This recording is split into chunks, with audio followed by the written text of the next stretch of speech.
Hermanos, quiero llevarlos a la palabra del Señor, al Evangelio escrito por Mateo, capítulo 26, verso 39. Mateo, uno de los discípulos del Señor, posteriormente convertido en apóstol, porque ellos antes de ser apóstoles fueron discípulos. Hay diferencia entre discípulo y apóstol. Discípulo es el que está aprendiendo, es el que está siendo formado. Jesús los formó, los capacitó durante más de 3 años. Luego el apostolado lo ejercieron después de la muerte y resurrección del Señor Jesucristo. Apóstol significa enviado. Los 12 enviados por el Cordero, los apóstoles del Cordero. Y Mateo fue uno de ellos. Y el Espíritu Santo lo guió para escribir el Evangelio de Mateo. El nombre anterior de Mateo era Leví, pero Jesús se lo cambió por Mateo. Era cobrador de impuestos. Una persona despreciada, casi nada querida entre el pueblo. Pero Jesús puso sus ojos en él y le dijo: ven, sígueme. Qué privilegio tan grande. Mateo fue uno de esos discípulos que estuvo siempre con el Señor Jesucristo. Casi nunca se escucha que Mateo interactúe con el Señor como lo hizo Pedro, como lo hizo Juan, como lo hizo Jacobo, como lo hizo Felipe. Pero algo maravilloso de Mateo es ese evangelio que escribió, dirigido por el Espíritu Santo. Maravilloso cómo Dios usó a este hombre para escribir un evangelio como el que él pudo presentarnos. Definitivamente, hermanos, estamos hablando de hace casi 2000 años. Ellos eran considerados personas del vulgo, poco letradas. Pero miren qué evangelio escribió, qué redacción, qué escritura, qué forma de presentar el evangelio. Si alguno de nosotros nos hubieran dicho hoy, no sé, pues, alguien incluso con una muy buena posición académica, y le hubieran dicho: escribe el evangelio como lo escribió Mateo, dudo que hubiera quien lo escribiera de esa forma. El Espíritu Santo, hermanos. Muy bien, estamos ya llegando al final del evangelio de Mateo con las grandes afirmaciones del Señor Jesucristo. Y la afirmación que vamos a estudiar hoy, o en la que vamos a meditar hoy, y en la que vamos a ser exhortados también hoy, está en Mateo 26, 39. Y dice: yendo un poco adelante, se postró sobre su rostro, orando y diciendo: Padre mío, si es posible, pase de mí esta copa, pero no sea como yo quiero, sino como tú. El Señor Jesucristo orando, platicando con el Padre antes de ser capturado y ser llevado a los interrogatorios con los religiosos de aquel tiempo, con los alguaciles, y después ser entregado a los romanos, ser golpeado, ser crucificado. Antes de todo eso, Él está en una oración profunda con su Padre. Y algo de lo que Él le dice es: pero no sea como yo quiero, sino como tú quieres. ¿Cuántos de nosotros podemos tener bien encarnado en nuestro corazón una expresión como esta? Pero no se haga como yo quiero, sino como tú quieres. Porque por lo general el ser humano anda buscando hacer su propia voluntad y no la voluntad del Padre. El Señor, como el mejor ejemplo a seguir, nos deja bien claro que ser fiel a Dios en el propósito de la salvación, porque por eso es todo esto, hermano, requiere negarnos al yo, negarnos a nuestros propios deseos, para que la obra de salvación de Dios se realice en nosotros, en nuestra familia, en la iglesia, pero principalmente en este mundo perdido. Cuán útiles nosotros vamos a ser a Dios negándonos al yo para que la salvación de Dios llegue al mundo.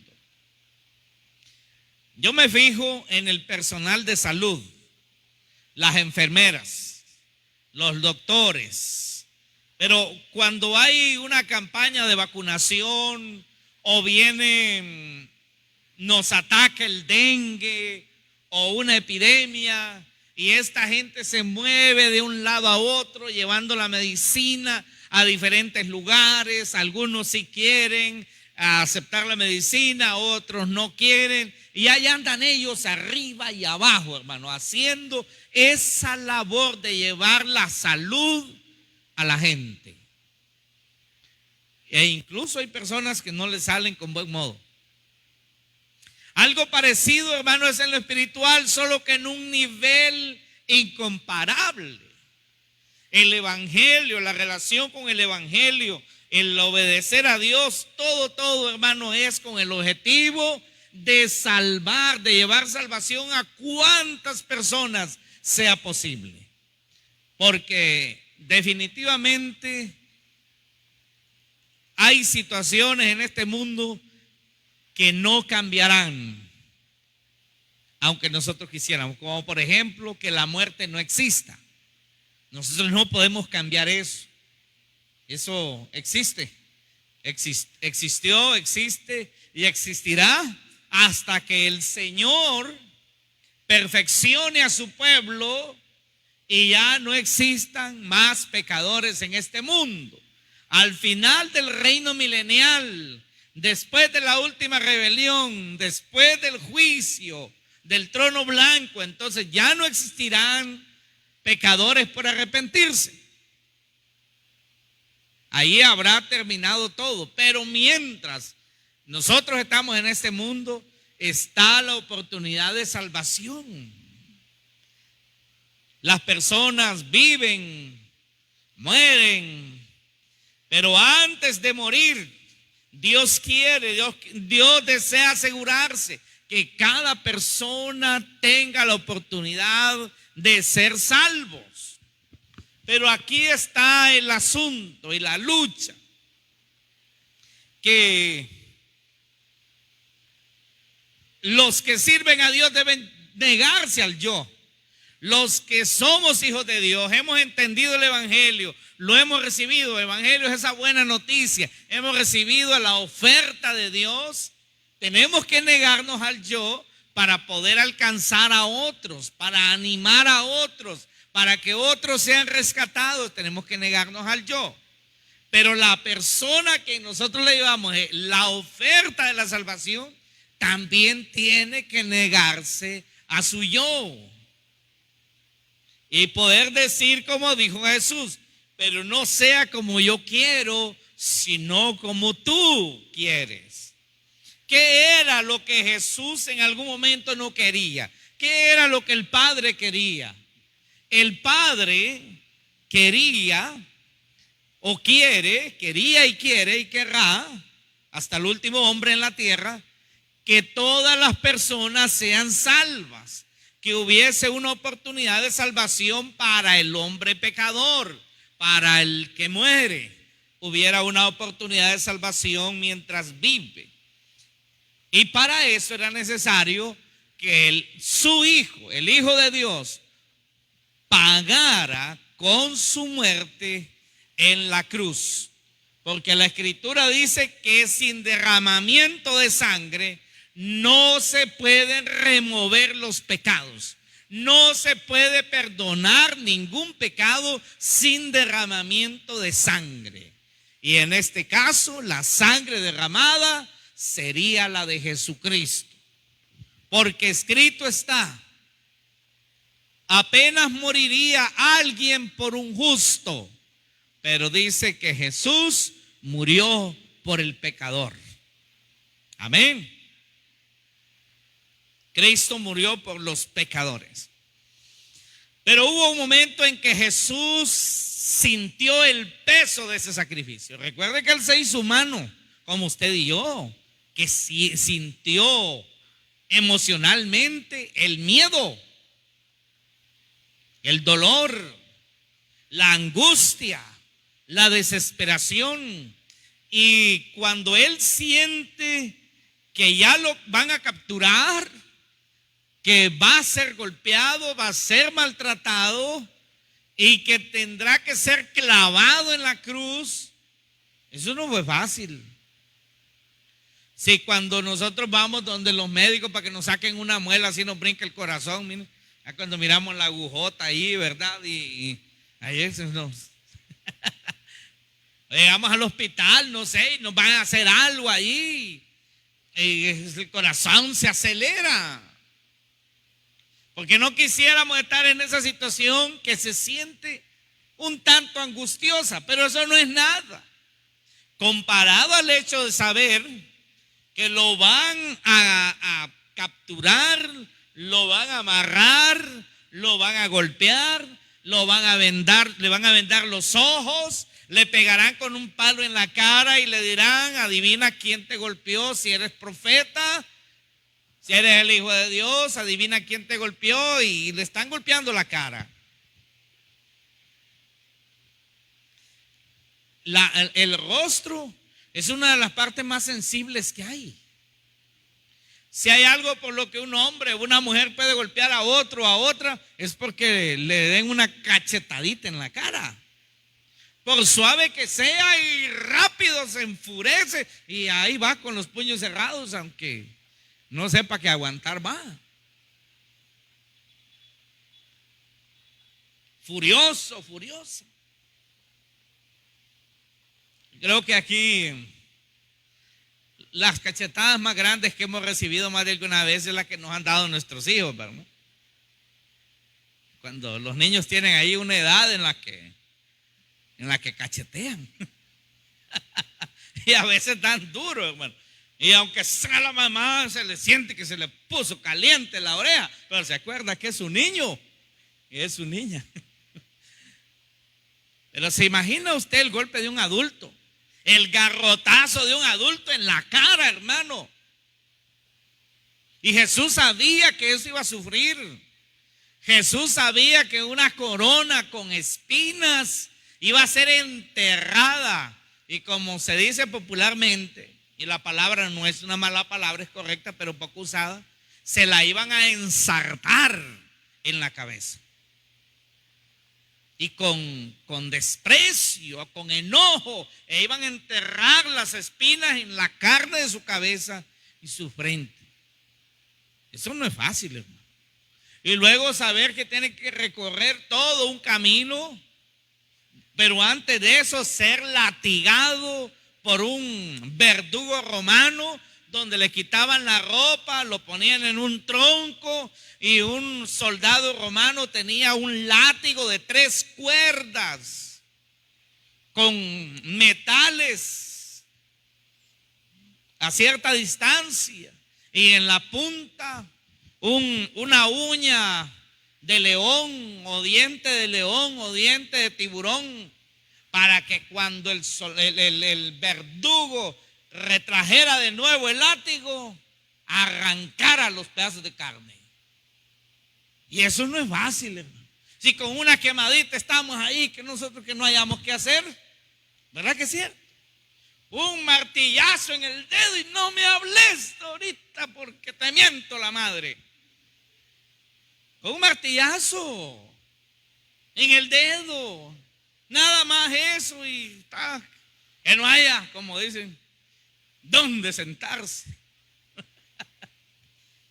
No digamos todo lo que iban a hacer a Jesús, y él lo sabía, hermano. Él sabía que los clavos, no como los clavos lisitos de hoy, ¿verdad? Que tienen acero inoxidable, no. Eran clavos de herrería, cuadrados, clavos toscos. Traspasarían sus manos y sus pies clavándolo en el madero. Eso, hermano, humanamente hablando, es para salir corriendo, irse a meter en una cueva, no sé, y desaparecer. ¿Sí o no? Bueno, en medio de esa angustia, Jesús está orando en el jardín del Getsemaní, así le llamaban, o el huerto de Getsemaní, que era un lugar lleno de plantas de olivo, de árboles de olivo. Y ahí estaba Jesús orando y había llevado a uno de sus discípulos para que lo acompañaran. Y Jesús en la oración dice que yendo un poco adelante donde ellos estaban, se postró sobre su rostro y orando dijo: Padre mío, si es posible, pase de mí esta copa, o sea, esta copa amarga. Que pase de mí, Señor. Si hubiera alguna manera que yo no tenga que pasar eso, está diciendo. Si hubiera otra manera de salvar este mundo, si hubiera otra manera de salvar a esta gente, si hubiera otra forma de hacerlo, sin que yo tenga que beber o pasar esta copa amarga. Pero él le dice: pero no se haga como yo quiero, que se haga como tú quieres. Eso es negarse al yo, negarse a mi gusto, a mi deseo. Así que Jesús destaca, hermano, el costo físico de su misión, pero también la recompensa final. Es maravilloso. Si hay algo que motivó a Jesús a hacer lo que estaba haciendo, es el resultado. ¿Cuál era el resultado de su sacrificio? La salvación suya, la salvación mía, la salvación de todos los que han creído, los que han abrazado y han valorado ese sacrificio. Y por eso Jesús dijo: vale el sacrificio. O como podríamos decir nosotros hoy, vale la pena. Porque fue una pena. Duro. Así que en el versículo 1 de Mateo 26, Jesús anuncia el costo de ese sufrimiento físico. Dice el versículo 1, Mateo 26, 1. Cuando hubo acabado Jesús todas estas palabras, ¿cuáles palabras? Las del capítulo 25, las del capítulo 24, donde habla de su venida, donde habla del final de los tiempos, donde habla de la gran tribulación, donde habla del fin de los siglos, del juicio de las naciones.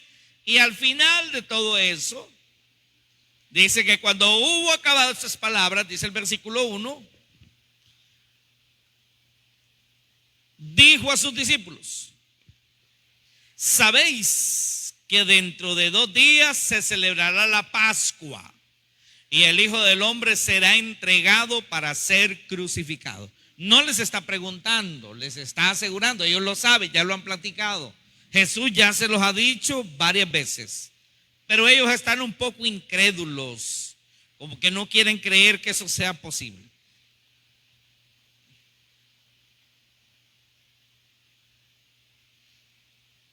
Jesús sabía el costo, sabía de ese sufrimiento, pero de todas maneras lo iba a hacer, porque era la única manera de salvar a muchos en este mundo pecador. También Jesús destaca el costo del desprecio de sus cercanos. Y a veces, hermano, pues porque algo terrenal resulta más valioso. El costo del desprecio de sus cercanos. Y eso lo podemos ver en el versículo 6. ¿Quiénes eran los cercanos? Los discípulos. También su familia, que en algunos momentos sus hermanos menores, hijos de José y María, le despreciaban. Porque para ellos Jesús, ellos no habían entendido que Jesús era el Mesías. Hasta después que resucitó lo entendieron y se consagraron a él. Verso 6 dice: Y estando Jesús en Betania, en casa de Simón el leproso, pero ya no era leproso, solo le había quedado el sobrenombre, porque Jesús ya lo había sanado antes. E incluso Jesús había tenido una cena allí que le había invitado Simón el leproso, porque tenía ciertos recursos. Así que es una cena espléndida, invitó a Jesús, los discípulos y mucha otra gente más. Y ahora estaba otra vez ahí, seguramente invitado por Simón el leproso, que estaba agradecido. Y había invitado a Jesús a una cena, o a un almuerzo, a comer por ahí. Estando Jesús en Betania, en casa de Simón el leproso, dice el 7, vino a él una mujer con un vaso de alabastro de perfume de gran precio y lo derramó sobre la cabeza de él, estando sentado a la mesa. Mire lo que hizo esta mujer. Imagínense, un bote de alabastro de perfume de gran precio. Algunos hacen cálculos que hoy en día eso podría tener un costo de unos 70,000, 80,000 o 100,000 empiras. Era algo muy costoso en aquel tiempo. Y lo derramó sobre Jesús, todo se lo echó. Agradecimiento. Algunos piensan que era María, la hermana de Lázaro, que la Biblia dice que eran sus amigos. Y también recuerden que Jesús había resucitado al hermano de ella, Lázaro, después de 4 días, ya estando en etapa de putrefacción. Jesús lo resucitó y ellos amaban a Jesús. Y una manera de mostrar su gratitud fue darle lo mejor que ella tenía y le derramó el perfume, todo a Jesús. Pero aquí está la gran contradicción. Dice, al ver esto, los discípulos se enojaron, diciendo, ¿por qué este desperdicio? Porque esto podía haberse vendido a gran precio y haberse dado a los pobres. Nosotros podríamos decir, yo creo que debieron felicitarla. Pero allá en Juan dice que quien dijo eso fue Judas. Y sí, directamente fue Judas, fue el incitador a decir esto. Fue el primero que lo mencionó y luego los demás discípulos estuvieron de acuerdo con él. Aunque Juan aclara que las intenciones de Judas eran distintas, porque Judas era el tesorero, el que guardaba el dinero del grupo y metía la mano y robaba. Y claro, pues si eso se hubiese vendido, hubiera habido más dinero para robar. Pero los otros discípulos, sanamente, sin conocer las intenciones de Judas, cuando Judas dice que se le pudo haber dado a los pobres, ellos estaban de acuerdo y no desperdiciarlo derramándolo sobre Jesús. Pero hay algo, hermanos, que a mí me llama la atención. ¿Cómo es que sabiendo ellos que Jesús iba a la cruz, o es que no lo estaban creyendo, que ya solo faltaban 2 días para que Él empezara el proceso de su sacrificio? Su gran amigo, su gran maestro, su Señor, va hacia la cruz. ¿Cuánto se le podría dar? ¿Con cuánto podríamos atenderlo? ¿Con cuánto podríamos hacerlo quedar bien y ser feliz? Pero ellos no están pensando en eso, están pensando cosas de esta tierra. Algo que hubiera servido a otros humanos. Es cuando nosotros siempre pensamos que el humano es lo más importante, que nosotros somos lo más importante. Hermanos, lo más importante es Dios, lo demás viene por añadidura. Pero mire lo que dice el 10. Ellos lo hablaron allá, quedito, entre ellos, allí. No lo dijeron así. Pero dice, entendiéndolo Jesús les dijo, ¿por qué molestáis a esta mujer? Porque seguro se lo hicieron saber a ella. Pues ha hecho conmigo una buena obra. Pero sus discípulos, sus cercanos, no lo habían visto así. Ha hecho conmigo una buena obra. Porque siempre tendréis pobres con vosotros, pero a mí no siempre me tendréis. ¿Le está diciendo? Sí, es bueno ayudar a los pobres, siempre van a haber pobres, siempre van a tener la oportunidad de atender a los pobres si eso es lo que quieren. Pero les dice, a mí no siempre me van a tener. 2 días, él iba a ir a la cruz, después se iba a ir, volverá hasta el final de los siglos. Valía eso y más, no solo un bote de alabastro, todos los alabastros del mundo, todos los perfumes del mundo, todo se lo merece, porque todo es, al final todo es de él, ¿sí o no?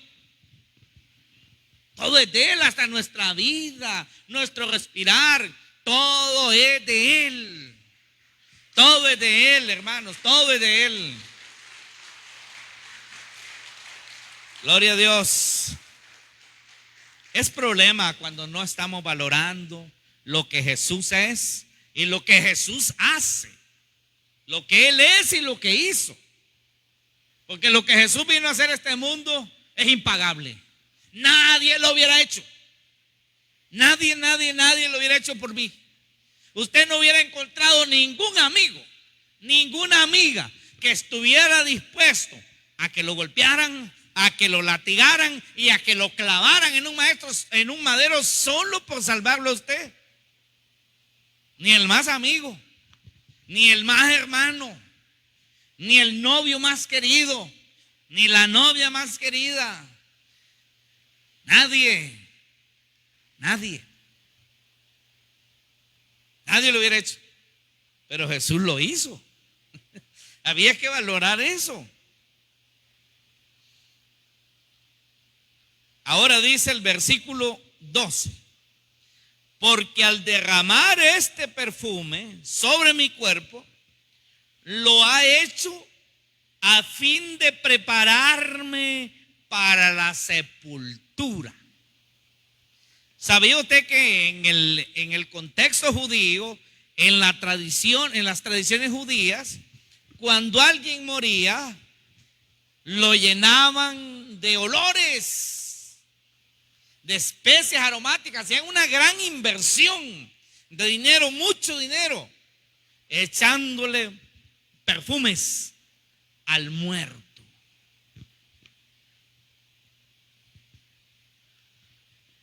Bueno, pero si podían hacerlo con un muerto, ¿por qué no con él cuando está vivo? ¿Sabe que lo mismo nos pasa hoy a nosotros, verdad? Cuando la persona está viva, a veces poco nos importa. Pero cuando la persona muere, pues allí sí, tan bueno que era, ¿verdad? Y empezamos a decir cosas bonitas, a hacerle pues memoriales, honores póstumos y cuántas cosas. Pero cuando está vivo, sí, cuando se está vivo, dígale ahí al esposo, a la esposa, te amo. Dígale cuánto lo valora, ¿verdad? Abrácelo, abrácela. No siempre hay que decir te amo para demostrar que se ama. Se demuestra también con hechos. Porque puede decir te amo y los hechos sean totalmente distintos. Pero con hechos. Valorar al que está ahí con nosotros. Amén. Demostrarle que le amamos, que le apreciamos, que lo queremos. Para mi sepultura lo ha hecho, dijo el Señor. De cierto digo que donde quiera que se predique este evangelio, o sea, donde quiera que se digan estas buenas noticias, en todo el mundo, mire dónde estamos hoy nosotros diciéndolo, también se contará lo que ha hecho, lo que esta mujer ha hecho, para memoria de ella. Casi 2000 años después, en San Marcos, Ocotepeque, en la colita de Honduras, estamos mencionándola. Y en todo el mundo, en más de algún momento, siempre se hace mención de esta mujer, en cumplimiento a lo que Jesús dijo. Pero también hay que entender el costo del desprecio muchas veces de los que están cerca de nosotros, por algo terrenal que parece más valioso.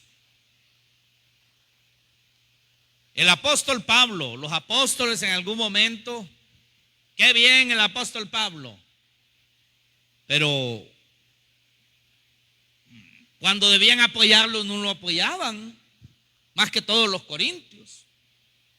Cuando debían ayudarlo en las misiones, no lo ayudaban, pero sí ayudaban a los falsos maestros, a los falsos profetas, pero al verdadero apóstol del Señor no lo valoraban.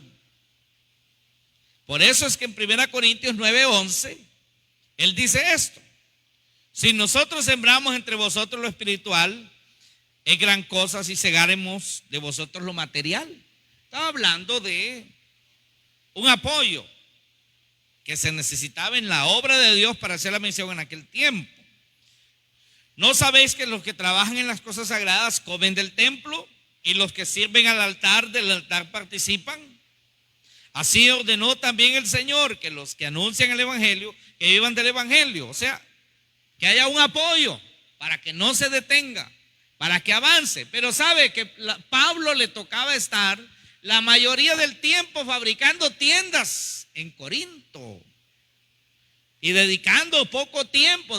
Por eso le tocó estar tanto en Corinto, porque para poder darle a los corintios todo lo que él sabía que debía darles de enseñanza del evangelio, tardó mucho tiempo, porque poco tiempo tenía para trabajar en lo espiritual, porque la mayoría del tiempo tuvo que estar trabajando en lo material, porque los corintios no valoraban la presencia del apóstol ahí y su trabajo, y le tocó trabajar en otras cosas.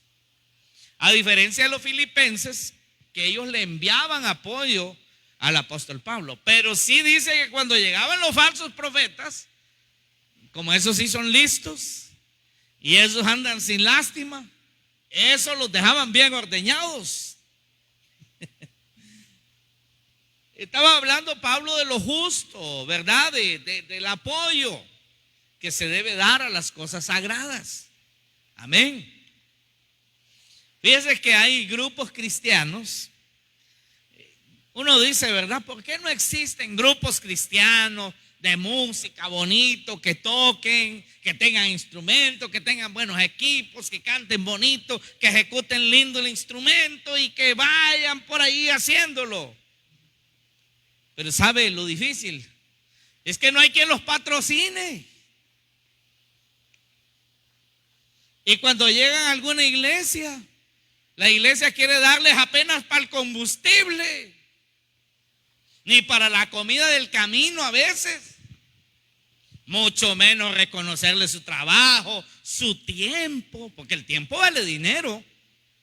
El tiempo que usted invierte en otra cosa, en una persona, ese tiempo tiene un costo, tiene un precio. Por eso usted valore cuando alguien le dedica un tiempo a usted. Cuando un amigo viene de lejos a visitarlo, a saludarlo, a ver cómo está, aprécielo, valórelo, porque ese tiempo que ese amigo, que esa amiga sacó viniendo de lejos, tiene un costo de tiempo y de dinero en el viaje. ¿Sí o no? ¿O solo el tiempo suyo vale? A veces pensamos que solo vale nuestro tiempo y el tiempo de los demás. También vale. Pues sabe, hermano, ¿por qué no hay muchos grupos musicales bonitos y buenos en Honduras y en toda Centroamérica? porque no se valora. Y si dicen, bueno, hermano, tengo una ofrenda de 100 lempiras para apoyar al grupo. No, es que no se puede vender el evangelio. Sí, pero el combustible no se lo dan gratis, ¿verdad? El que les trae el equipo, el que los trae les viene cobrando. Pero que no vengan los Tigres del Norte porque pagan 7,000. O que no venga el conejo malo, ¿cómo le llaman ese? El Bad Bunny, conejo malo, ¿verdad? El vulgar, el sucio, ese horrible. Pagan 10,000, 12,000, 14,000. Y se venden los boletos antes de tiempo, ¿verdad? Pero que no sea una ofrenda para un grupo cristiano, porque, no, debería de ser gratis. La Biblia, la gente dice que deberían de ser gratis. ¿Y quién paga el papel? ¿Quién paga la impresión? ¿Quién paga las máquinas de impresión? ¿Se fija cómo es el mundo? Esa es la filosofía del mundo, y esa filosofía se riega por Facebook, se riega por YouTube, por Instagram, por TikTok. ¿Esa filosofía de qué? Lo de Dios debe ser gratis, que no se debe apoyar y que todo el alabastro sea para el humano y no para el Señor. Así es el mundo. Ahorita que pasó el mundial, ¿sabe cuánto costaban los boletos? Y se vendieron, ya estaban agotados 2 meses antes. $4,000. $4,000. Ponga usted cuánto es $4,000. Súmelos. Es un montón de dinero. No, pero eso es maravilloso. Qué bien, dice, como Messi, que gana 200 y tantos de millones en tanto tiempo. O el otro. Así es el mundo. Por eso Jesús dijo, el mundo ama lo suyo. Miran a los discípulos, le están echando el alabastro al Señor. No, eso está malo, qué desperdicio. Así lo ve la gente.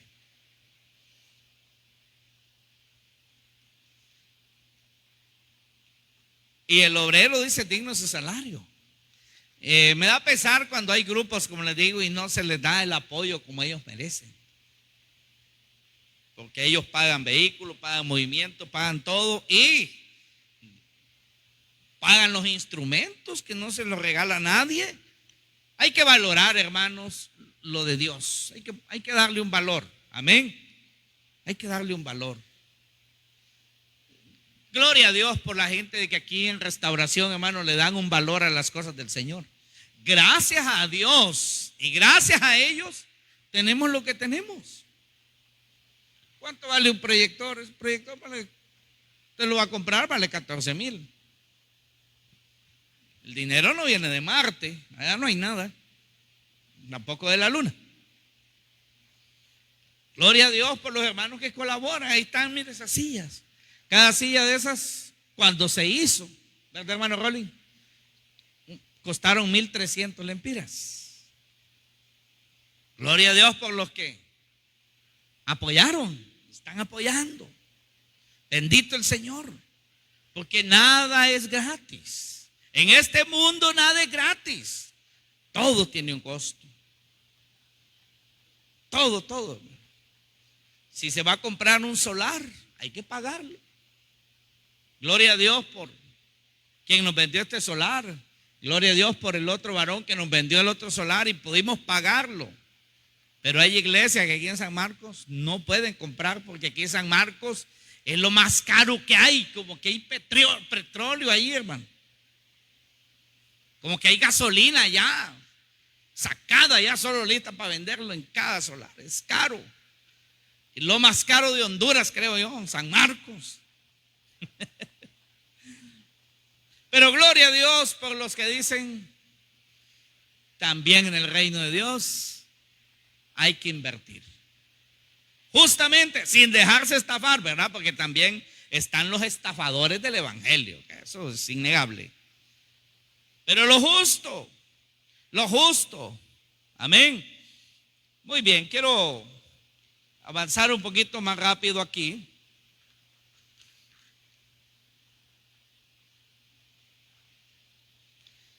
En Hebreos capítulo 11, verso 36, yo quiero llevarlo ahí, hermano. Probablemente, posiblemente la razón por la que los discípulos ya no estaban tan emocionados con el Señor Jesús y no les emocionó mucho, según ellos, el desperdicio de aquel perfume, es porque Él anunció su muerte. Nosotros valoramos la muerte de Jesús, pero los discípulos no la valoraban porque ellos lo miraban de otro ángulo. Para los judíos, y los discípulos no eran la excepción, Jesús había venido para ser rey. Y había venido para sacar a los romanos. Y que Él levantara nuevamente la nación y volviera a ser como el rey David, que venció a los filisteos, a los moabitas, a los amalecitas, venció a todos los enemigos del alrededor, e Israel fue un país, un reino próspero. Y los discípulos pensaban eso, y mucha gente pensaba que el Mesías vendría para eso. Incluso por eso en algún momento hubo discusión entre ellos quién sería el mayor en el reino y quién ocuparía los mejores puestos, porque estaban pensando igual que los políticos. ¿Usted cree que los políticos cuando andan en esas revueltas solo andan para apoyar a X candidato? No, muchos de ellos andan buscando un buen puesto en alguna dependencia del Estado. Entonces, cuando Jesús dice que se va a morir, la decepción, ¿verdad? Bueno, y entonces, y yo que hasta estaba pensando ser ministro de seguridad.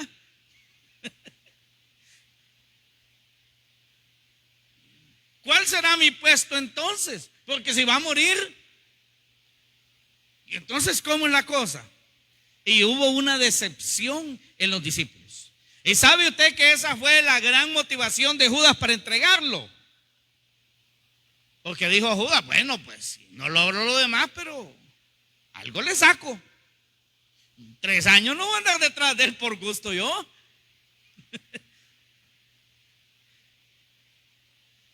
La Biblia no lo dice directamente, pero está implícito en la actitud, en el contexto, que Judas pensó todo eso y no dudó en ofrecerlo, que le dieran 30 piezas de plata. Era un buen dinero.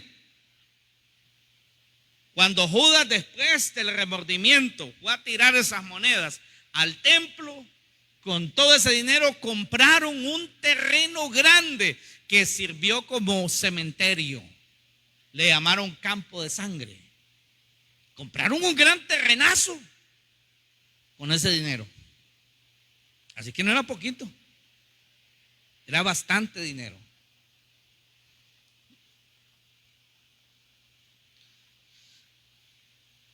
A veces las personas pierden el interés en los propósitos de Dios, los propósitos de Dios y del reino, porque las motivaciones son más personales y no tanto la pasión por el reino de Dios, por la salvación, por la iglesia, otras motivaciones.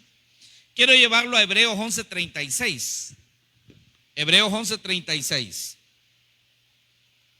Dice, hablando de la gente que sirvió a Dios con fe, con entrega, con pasión, con dedicación, y que no les importó lo que tuvieron que sufrir.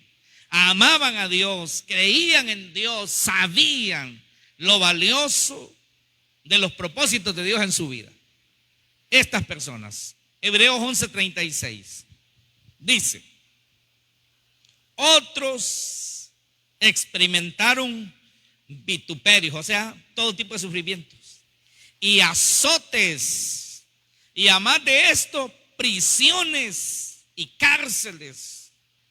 Oiga, fueron apedreados, arrestados, puestos a prueba, otros muertos a filo de espada, anduvieron de acá para allá, cubiertos de pieles de ovejas y de cabras, pobres, angustiados, maltratados. Mire lo que dice el 38, de los cuales el mundo, o sea, el sistema humano pecaminoso, no era digno, errando por los desiertos, por los montes, por las cuevas, así como Elías, y por las cavernas de la tierra.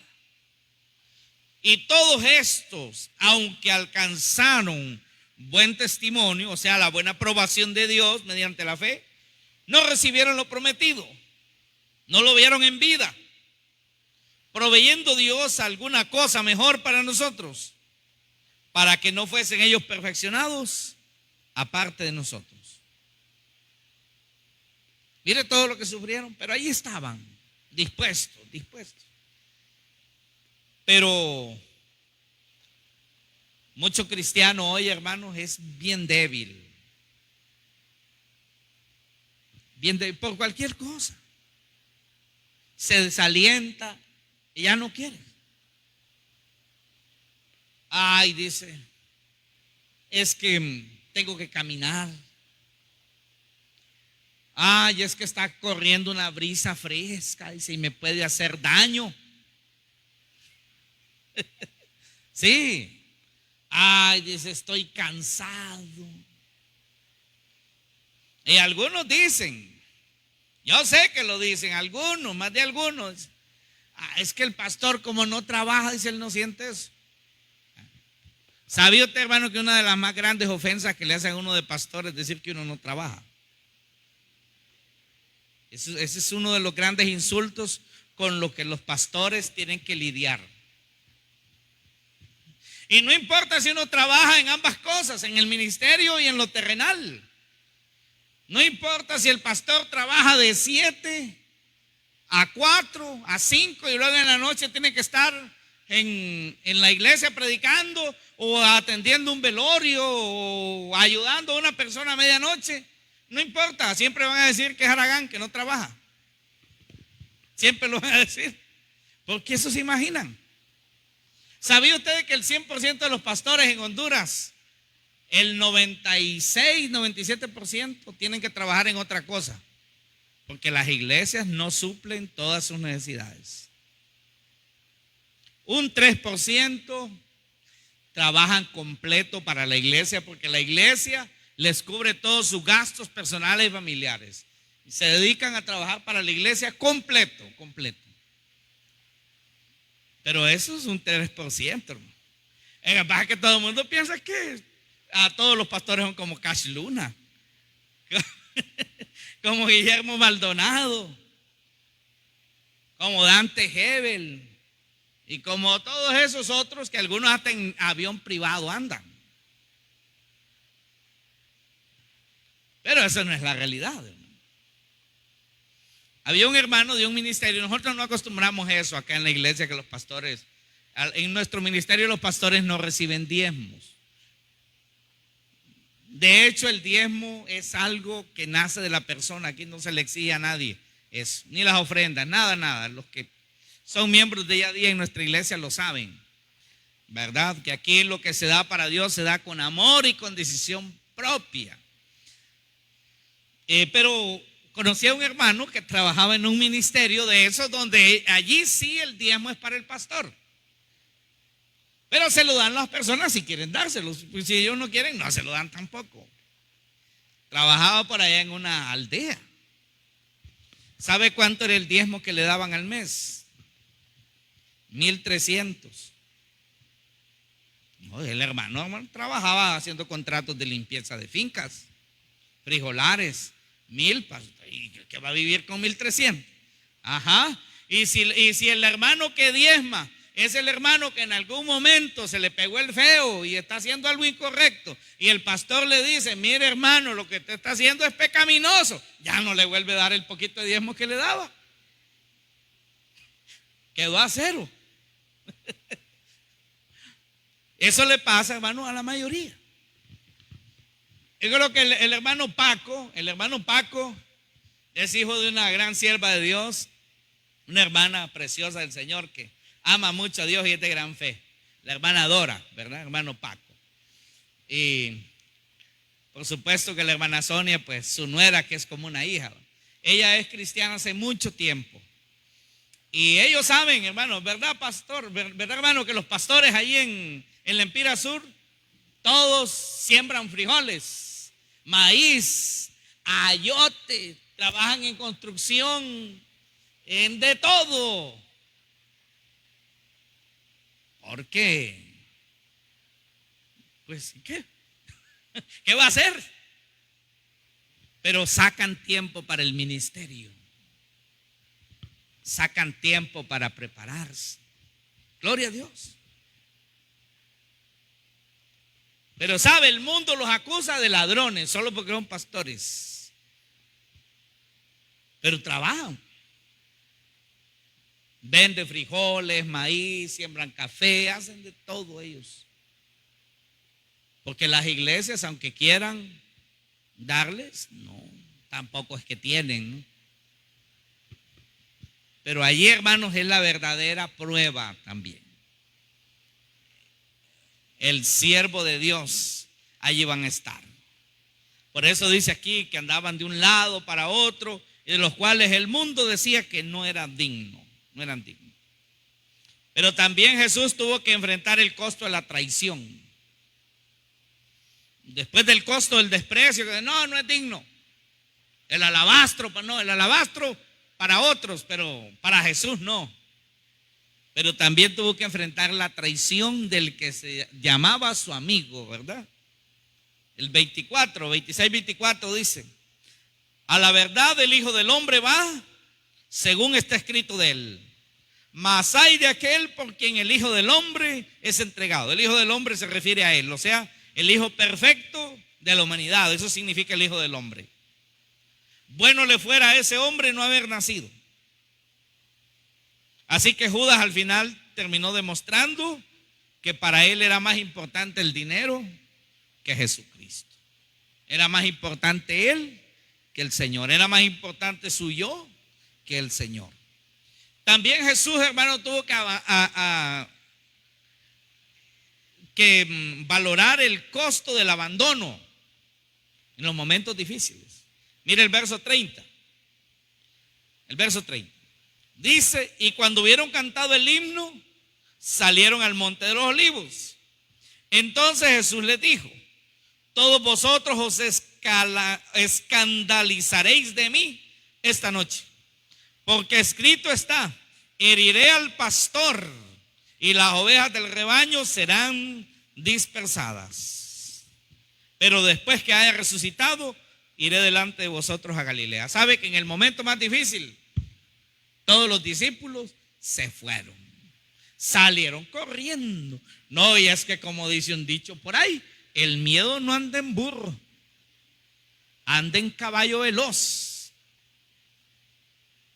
Más corriendo que andando los discípulos, hermanos, cuando vieron la turba de gente con palos, con lazos, con cadenas y soldados con espadas bien afiladas, salieron corriendo y lo abandonaron. Natural en el ser humano. ¿Sabe qué hay, hermanos? Y ya me lo han dicho y he oído, que cuando asaltan a alguien por ahí, ay no, dice, ya me da miedo ir a la iglesia, porque dicen que en esa calle asaltaron. Entonces en la calle que va para el trabajo de él no asaltan. En la calle que va para el parque no asaltan. En la calle que va para el supermercado no asaltan. Solo es la que va para la iglesia. ¿Se fija cómo es el ser humano? Y ya se van quedando. En los momentos difíciles, hermanos, es cuando demostramos lo que realmente somos. Amén. Quiero terminar con Hebreos 12:1. Leámoslo y luego los invito a ponerse de pie. Pónganse de pie en este momento. Hebreos 12:1. Mire, La carta a los hebreos escrita por un apóstol seguramente. No sabemos quién, no quiso poner el nombre para no vanagloriarse. Es una carta maravillosa. Escrita mucho tiempo después que Jesús murió y resucitó. En los tiempos de los apóstoles. Exhortando a los hermanos hebreos a que no retrocedan, a que siguieran adelante, a que se esforzaran, a que dieran lo mejor de sí para Dios, para la misión, para la causa. Les dice esto en el versículo 1, Hebreos 12:1.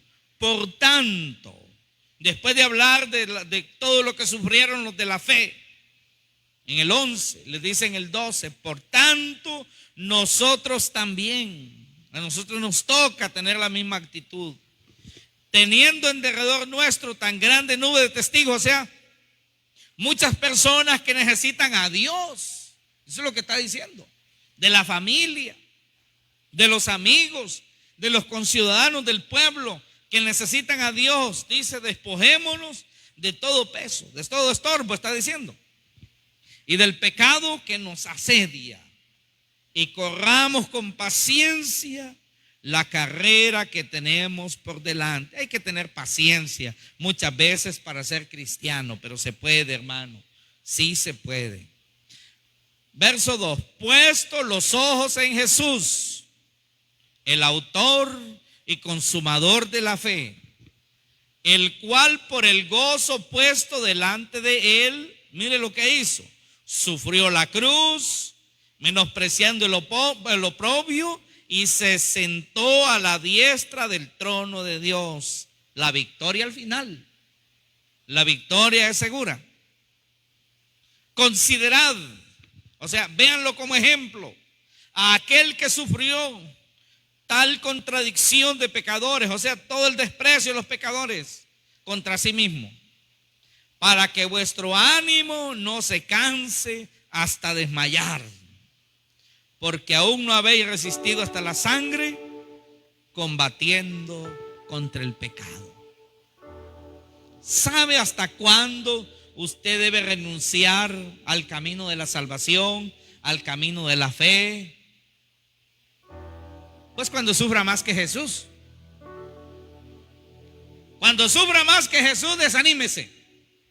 Cuando sufra más que Jesús, pierda la paciencia. Cuando sufra más que Jesús, diga, ya no vuelvo, ya no sigo, pero hasta que suframos más que Jesús.